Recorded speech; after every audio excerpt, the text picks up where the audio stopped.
रात का गहरा सन्नाटा फैला हुआ है। चारों तरफ सन्नाटा है। सिर्फ घड़ी की टिक टिक सुनाई देती है। आप गहरी नींद में डूबे हुए हैं, लेकिन अचानक कुछ होता है। नींद टूट जाती है। आधी खुली आंखें, हल्की बेचैनी, और शरीर आपको उठने पर मजबूर कर देता है। आप घड़ी देखते हैं।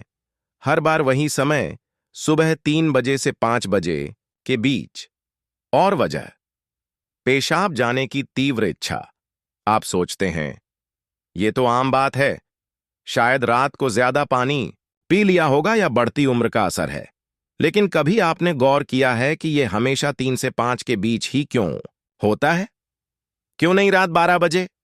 क्यों नहीं सुबह 7 बजे? आज जो रहस्य आपके सामने खुलने वाला है, उसे जानकर शायद आपके पैरों तले जमीन खिसक जाएगी, क्योंकि यह कोई साधारण शारीरिक प्रक्रिया नहीं है। यह एक दिव्य संकेत है, ब्रह्मांड का संदेश है, जो आपको हर रात भेजा जा रहा है। यह नींद का टूटना एक संयोग नहीं, बल्कि एक बुलावा है, एक अलार्म जो घड़ी ने नहीं, बल्कि ब्रह्मांड ने सेट किया है। और यही बुलावा आपकी जिंदगी को बदल सकता है। ब्रह्म मुहूर्त, परमात्मा का समय। हमारे प्राचीन वेद और ग्रंथ बताते हैं कि समय केवल घड़ी की सुई नहीं, बल्कि एक जीवित शक्ति है। और उस शक्ति का सबसे पवित्र रूप है ब्रह्म मुहूर्त, सुबह 3 बजे से 5 बजे तक। यही वो समय है जब देवता, आशी, दिव्य आत्माएं और ब्रह्मांड की ऊर्जा धरती पर उतरती हैं। हवा हल्की, ताजगी से भरी और असामान्य रूप से शांति लिए होती है।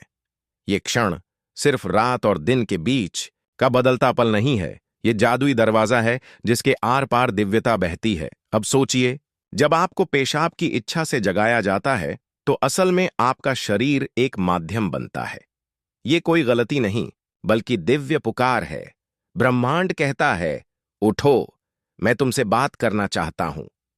क्यों सिर्फ आपको बुलावा मिलता है? आपके मन में सवाल आता है, लाखों लोग तो सो रहे होते हैं, फिर मुझे ही क्यों जगाया जाता है? इसका जवाब आपकी आत्मा के भीतर छुपा है। कारण एक, आपकी आत्मा जागने के कगार पर है। आपकी चेतना उस ऊंचाई पर पहुंच चुकी है जहां से ब्रह्मांड सीधा संवाद कर सकता है। हो सकता है आपके पुण्य कर्म, आपकी साधनाएं या पिछले जन्मों की तपस्या अब फल देने लगी हो। इसलिए ब्रह्मांड हर रात आपको हिलाकर कहता है, तैयार हो जाओ, अगली आध्यात्मिक यात्रा शुरू होने वाली है। कारण दो, आपके पूर्वज आपसे जुड़ना चाहते हैं। हिंदू धर्म में पितरों को देवताओं के समान माना गया है। ब्रह्म मुहूर्त वह समय है जब सूक्ष्म और स्थूल दुनिया के बीच की दीवार पतली हो जाती है। अगर आप हर रात इसी वक्त जगते हैं, तो हो सकता है आपके पूर्वज आपसे कुछ कहना चाहते हों, आशीर्वाद, चेतावनी या मुक्ति की प्रार्थना।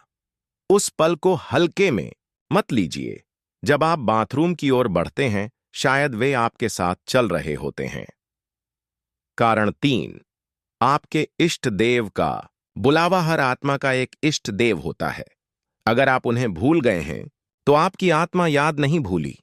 आपकी रात की यह जागृति शायद आपके इष्ट देव की आवाज हो, मैं यहीं हूं, आओ मुझसे जुड़ो।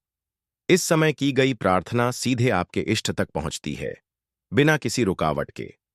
कारण 4, शरीर और ब्रह्मांड का तालमेल। आयुर्वेद कहता है कि रात 2 से सुबह 6 तक का समय वात काल है। यही वह समय है जब शरीर गति और शुद्धि की ओर बढ़ता है। पेशाब की इच्छा सिर्फ बहाना है। असल में आपका शरीर और ब्रह्मांड एक ही लय पर धड़क रहे होते हैं। अब सवाल, क्या करना चाहिए? अगर अगली बार आपकी नींद 3 से 5 बजे के बीच टूटे, तो इसे परेशानी मत समझिए, इसे सौभाग्य मानिए। लाखों में से कुछ को ही यह वरदान मिलता है। जागते ही मन धन्यवाद दीजिए। बाथरूम जाइए, लौटकर तुरंत मत सोइए। ठंडे पानी से हाथ मुंह धोइए। कुछ मिनट चुपचाप बैठ जाइए। गहरी सांसें लीजिए और महसूस कीजिए कि आप सिर्फ हवा नहीं, बल्कि ब्रह्म मुहूर्त की पवित्र ऊर्जा अंदर खींच रहे हैं। चाहे तो अपने इष्ट देव का ध्यान करें, धीरे धीरे ओम का जाप करें, पूर्वजों को प्रणाम करें, कुछ मिनट का यह अभ्यास आपकी जिंदगी बदल देगा। शुरुआत में नींद आएगी, मन भटकेगा, लेकिन धैर्य रखिए। धीरे धीरे यह आपकी आत्मा की प्यास बुझाने लगेगा। परिणाम, आपका जीवन बदल जाएगा। हर रात इस दिव्य समय से जुड़ने के बाद आप देखेंगे आपके चेहरे पर नई चमक होगी, डर और चिंता कम होगी, मन और आत्मा शांत होंगे। आपके भीतर से नई ऊर्जा और आत्मविश्वास निकलेगा। यह कोई अंधविश्वास नहीं, बल्कि विज्ञान और आध्यात्मिकता का संगम है। ब्रह्मांड आपको हर रोज बुलाता है। फर्क बस इतना है कि पहले आप इसे अनदेखा कर देते थे। अब जब रहस्य जान गए हैं, तो यह बुलावा आपकी जिंदगी का सबसे बड़ा तोहफा बन सकता है। तो अगली बार जब रात के सन्नाटे में 3 से 5 बजे आपकी नींद टूटे, तो घबराइए मत, मुस्कुराइए और मन ही मन कहिए, मैं तैयार हूं। स्वागत है इस दिव्य संदेश का, क्योंकि यह कोई बाधा नहीं, बल्कि आपके जीवन का असली आरंभ है।